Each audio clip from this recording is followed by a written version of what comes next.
Ladies and gentlemen, the Frontiers. I'm here, reaching far across these new frontiers. With my life, fight this fear. In my hands, I hold the ones I love. Walk forward through the cold time. Always a new horizon.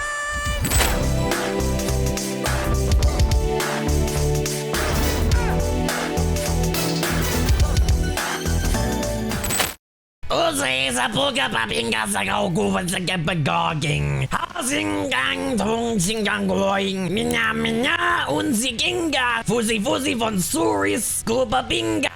Gubabinga.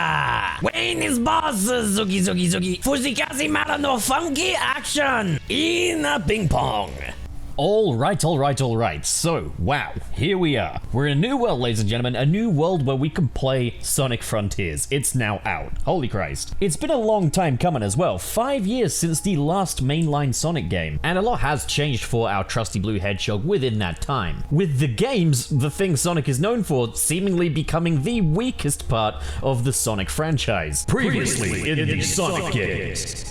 Well, this isn't very stimulating. And since then, it was radio silence from Sonic Team. But if you're a fan of Sonic beyond his video games, well, there was still plenty of Sonic media to enjoy. With the 2 movies, my god, we really had 2 movies in the time that it took to get another Sonic game, bringing a lot of new fans and goodwill to the franchise. Now we just needed a brand new game that would live up to Sonic's freshly renewed legacy, and Sonic Frontiers would be the game to step up. Early publicity was very rough, but things got better along the way, and I was pretty hyped for this game in the end, against all better judgment, against me telling myself not to after playing Sonic Forces. Because, I mean, really, it's just a Sonic Generations clone. How do you mess that up? But Sonic Frontiers was going to be a first for the series in a lot of aspects. The first open world-esque game for Sonic, and the first time that Sonic has been able to punch things without being in a different form or different universe. And I think that was the main thing I was excited about for this game, would be getting a comprehensive take on Sonic for us to play as.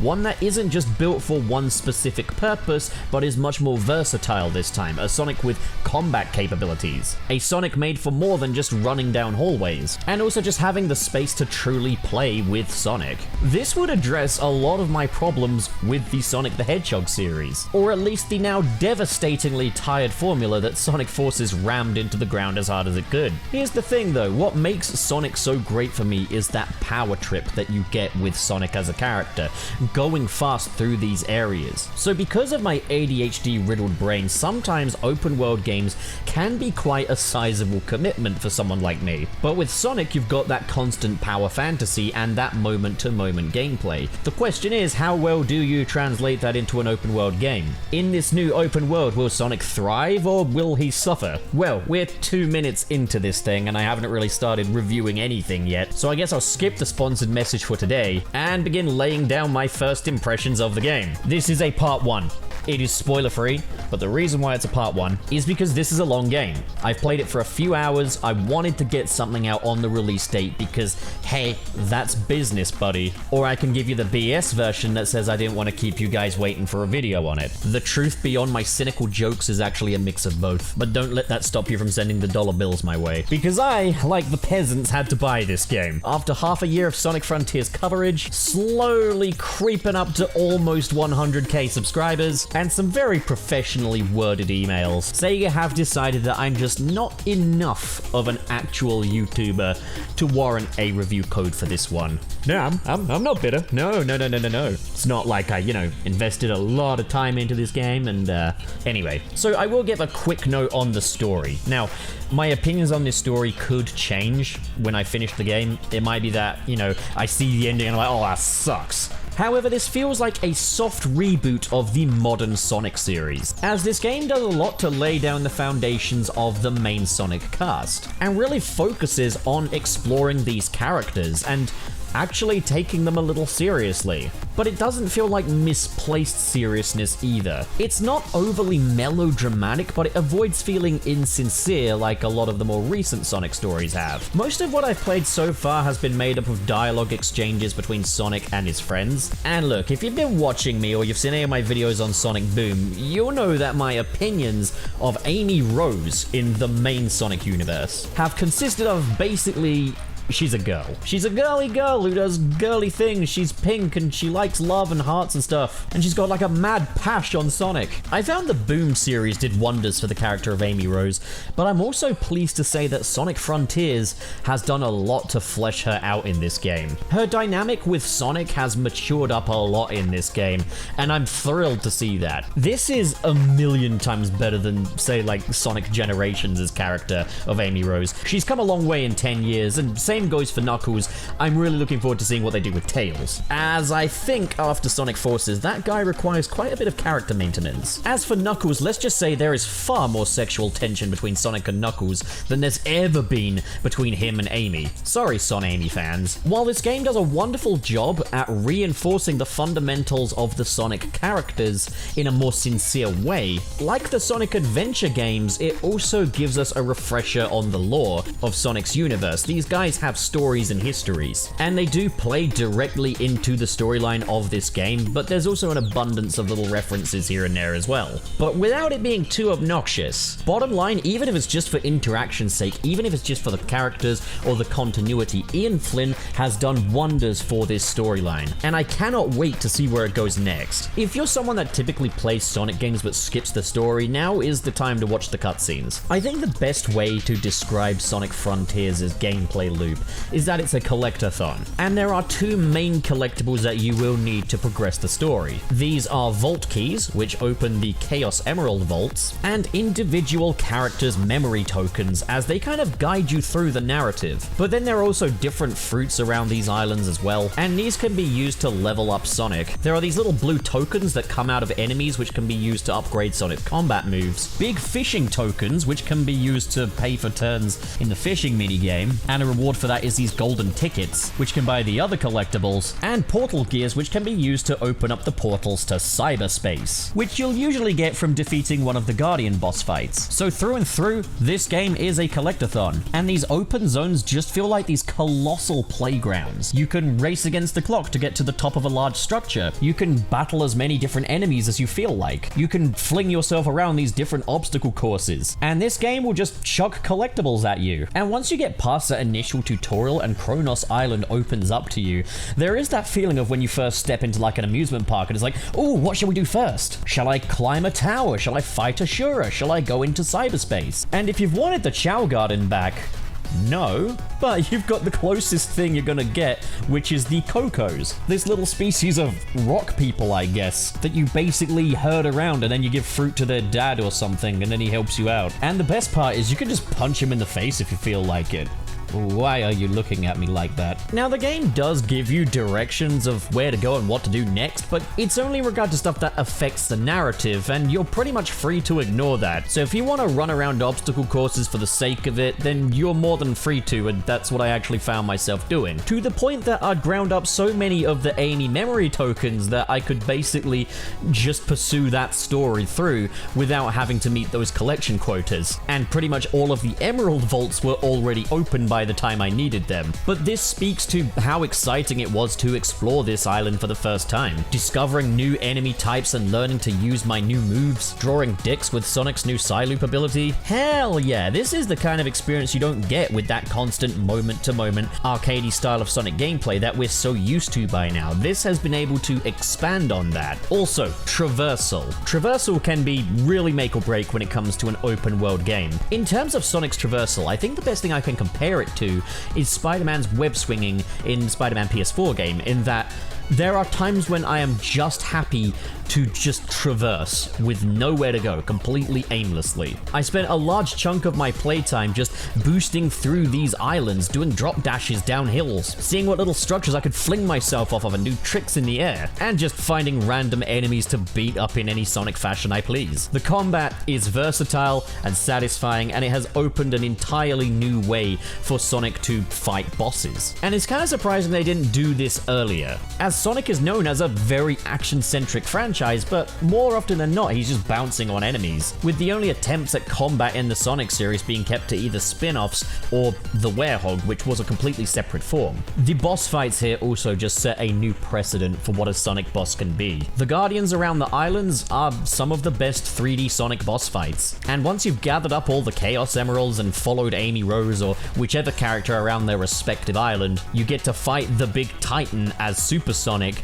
and boy are these some of the best boss fights in the entire series. This game goes so hard, and it feels so good to control Sonic and have this level of control over Sonic that we've never had before. The glow up from Sonic Forces to this is absolutely astronomical. They're kind of leading the marketing with this being the next evolution of Sonic. This is the blueprint of Sonic games to come, and I'm fully in support of that if the rest of this game and the rest of the games in the franchise are anywhere near as good as the first few hours I've played of this one. So it would seem that Sonic has learned a lot of lessons, right?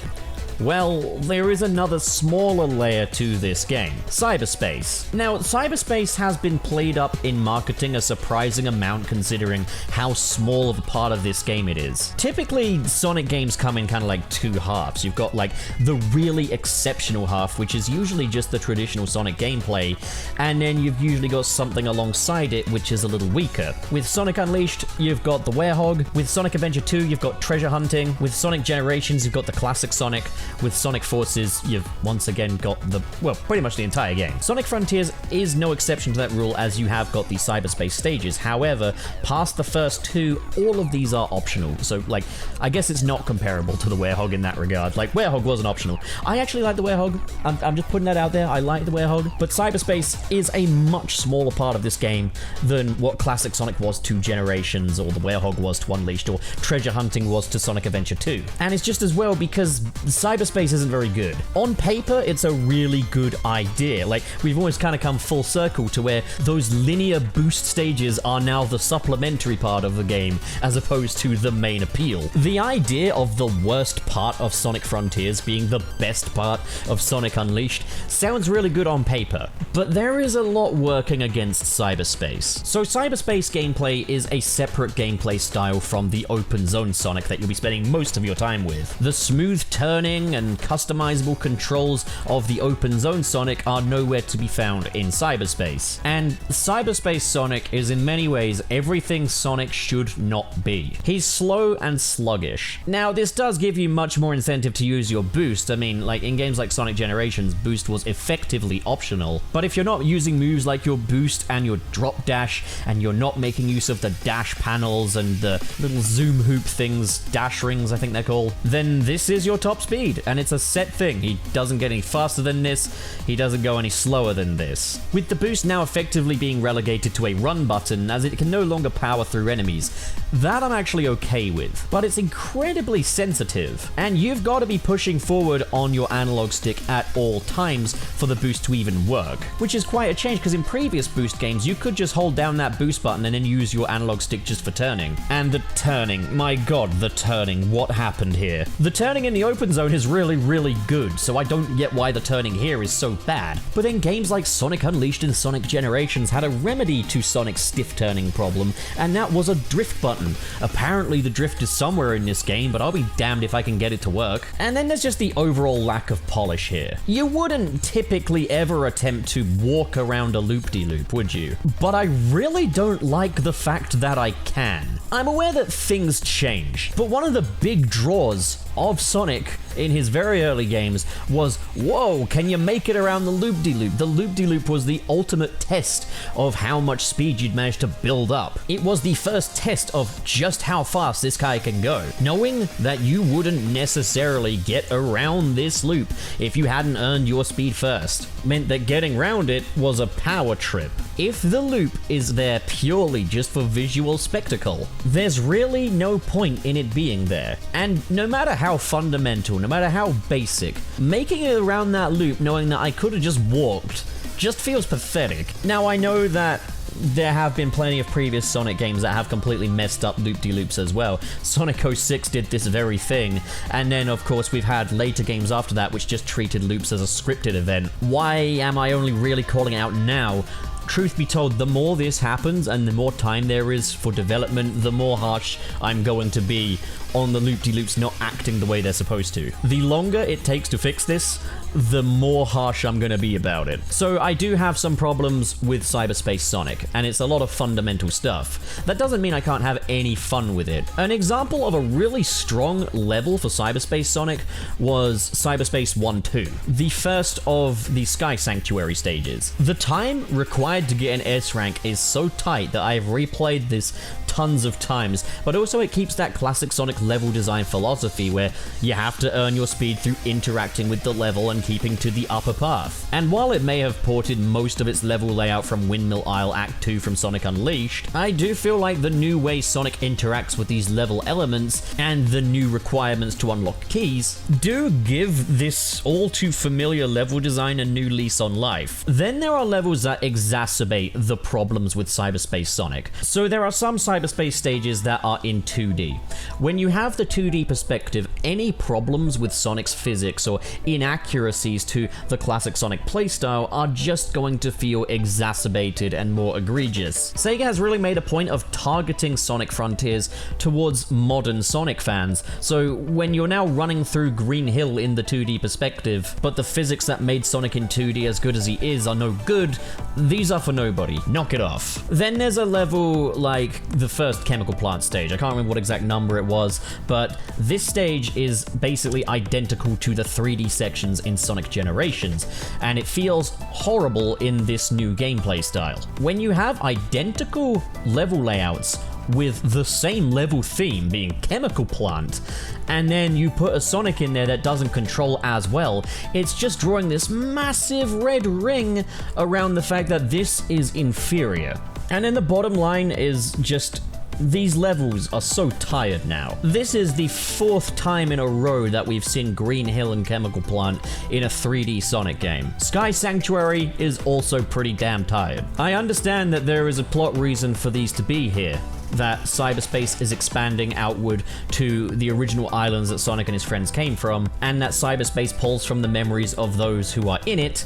At the same time, if Sonic's memories are exclusively Green Hill Zone, Chemical Plant Zone, and Sky Sanctuary, what the hell does that say about this character's 30-year legacy? And if we take Takashi Iizuka's word for it that these are just a nostalgic component, there to appeal to longtime fans, we live in a day and age where Green Hill Zone is legitimately less nostalgic than freaking Windmill Isle. Now, as I say, these are a tiny side thing. It's something that before the game was out, people did fixate on quite a bit because they were kind of setting it up as this secondary layer to the game, when in actuality, it is just a tiny optional side quest. That doesn't make it good though. That doesn't mean I need to defend that. Like, personally, if you ask me, the way to do this would be to have a Sonic that controls at least as well as he does in Generations, but better yet, why not just have the open zone Sonic in these stages and have all new completely original stages? And if you really insist on going down the memories route, why not have some memories that we haven't seen so recently? If I had to pick one stage from Sonic 1, 2, and 3, it would probably be Spring Yard, Mystic Cave, and Hydro City. But honestly, I'd even be fine with them just reusing the Null Space assets from Sonic Forces. Like, almost anything's better than this. Cyberspace on paper was such a good idea, and it could have been amazing, maybe even one of the best parts of this game. Unfortunately not. But like, for the reason I stated, it's not a deal breaker. This isn't like a reason to cancel an order or anything like that, because again, you're here for the open zone. The open zone is the lion's share of the game, and you know, once you've done those first 2 cyberspace stages, you never really have to do them again. At least not in my playthrough so far, and even then, there is still fun to be had with them. They are just a very, very unpolished version of something that they've gotten right in the past, once again, for some reason. Are they as bad as the Forces modern Sonic stages? I'd say the level design is overall better. I mean, it's kind of cheating when you consider they basically used level layouts from previous games. But Sonic's control is kind of a tie. Different problems, I'd say. So while I am disappointed by the quality of cyberspace, the open zone stuff has really, really impressed me. The story so far has really impressed me. Then there's also the presentation. Visually, this is a very pretty looking Sonic game. Sonic and his friends have never looked better. This is the closest we've ever come to having like that Marza animation planet style of Sonic in in-game cutscenes. He's much more expressive now than he previously has been in the in-game cutscenes. They've all got this nice fur texture to them as well, the way they react to light, and offset by the more muted and realistic backgrounds, these guys look really nice. I especially love the way Sonic and Amy look in the misty, foggy morning setting of Kronos Island. The subdued white misty sky really makes these two colorful characters pop. At the same time though, I would be pretty game to see the open zones take on, I guess, a slightly more colorful Sonic-y art style. I don't want it to go fully in the direction of, say, Sonic Lost World, but I think there's a happy medium. I mean, that said, everything we've seen so far has been purely natural landscapes, and I think this is as good as they need to look. But in future open zone games, I would love to see something more akin to a city. But if Frontiers wants to make like ancient burial grounds its thing, then I'm all for that as well. It's not the first thing that springs to mind when I think Sonic, but the first thing that springs to mind when I think Sonic is Green Hill Zone, and I've had enough of that now. I want to challenge that, you know? And I think that's the thing with a lot of gaming journalists, is when they say like, oh, this isn't what I think of when I think Sonic. Yeah, you gotta let it push the boundaries a little bit, you know? Because I don't want to pay $60 for the same game over and over again. He said, owning 3 copies of Sonic Origins. The visuals, though, are not perfect. There is a lot of pop in here, of some pretty sizable objects, and it's pop in that I think could have been remedied by some nice fade transitions or just something, you know? I didn't notice it as much while playing the game as I did in gameplay videos, so there's something to be said there. But again, there's no need to defend this. It's not a deal breaker by any stretch, but this is something I would like to see evened out in future installments. So also the soundtrack. So it does seem to be split into 3 categories, with the open zone music being very atmospheric, and then you've got the cyberspace music, which is EDM style, and then you've got like the character themes and event musics, which tend to be more along the lines of like a rock vocal track that Sonic fans will be a bit more used to. There's no Crush 40 here, but it's all good stuff. I would really have loved if we could just have like one Crush 40 game in there. I feel like Sonic games really feel blooded once they've got a Crush 40 track in there. That's the kind of nostalgia I'll take, Sega. Not Green Hill Zone, give me that, give me Crush 40. But the music in this game is really solid, and I was happy to see that the music in the open zones is quite a bit more present than it is in, say, a game like Legend of Zelda Breath of the Wild, which is good because music is important to Sonic. And I love how as you progress the story, the music changes and becomes more active in those open zones. Really cool stuff. So overall, these are my pre-completion thoughts of Sonic Frontiers. I am prone to being prisoner of the moment. I can get recency bias, and right now, I am just reviewing this game through kind of the starry eyes that I've got, but trying my best to be fair and objective. While there's a lot here that works and is some of the best of what this franchise has to offer, there are also components that don't work, and they don't need defending. Could this be the best Sonic game to date? Possibly. Like, you know, if the 3D Sonic is what you're into more than anything else, like me, then yeah, this could be the best one yet. We'll just have to see if it sticks the landing. Ultimately, the elements of this game that don't work are far outweighed by the ones that do, and the ones that do work with flying colors. At the same time, I can also see a clear trajectory ahead for open zone Sonic, which could include a great deal of improvement and result in games that are even better. Sonic Frontiers, so far, is fantastic, but personally, I hope this is just the beginning, because right now, open zone style gameplay fits Sonic like a glove, and it's an evolution for this series that I've been wanting to see for a very long time. That's where I'm gonna leave it for now. There's plenty more Sonic Frontiers content to come. This is just the beginning, so prepare your anus. It's frontierin' time. I say, you've made it to the end of the video! Congrats. No, but seriously, thanks a bunch for watching. And just now, I'll be extending a special thanks to the patrons in the $10 tier, who are the astonishing Adam Myers, the ever-so-kind King K, the limitless legendary Ray Ray, the marvelous Mr. SP, the spectacular Sergio, and the thunderous That Giordo, which is more evidence that I've really got to stop doing these alliteration adjectives. I gotta find another way to make you guys feel special. What an amazing and generous bunch of people. Thank you guys so much for your support. And if you want to join the ranks of these amazing people right here, the link to my Patreon is in the description below. Guys, these are not the easiest times in the world financially, so every little bit you folks are donating is doing wonders. I really would love to be able to do YouTube as a proper fully fledged career someday. It might just be a pipe dream, but maybe you guys can prove some people wrong. But of course, if donations aren't your thing, then, well, it means plenty to me that you just hit that cute little subscribe button over there. I didn't mean hit that way. Well, that's me done for the day. Thanks a whole bunch for your support, and have a fantastic day. I'm gonna see you so soon.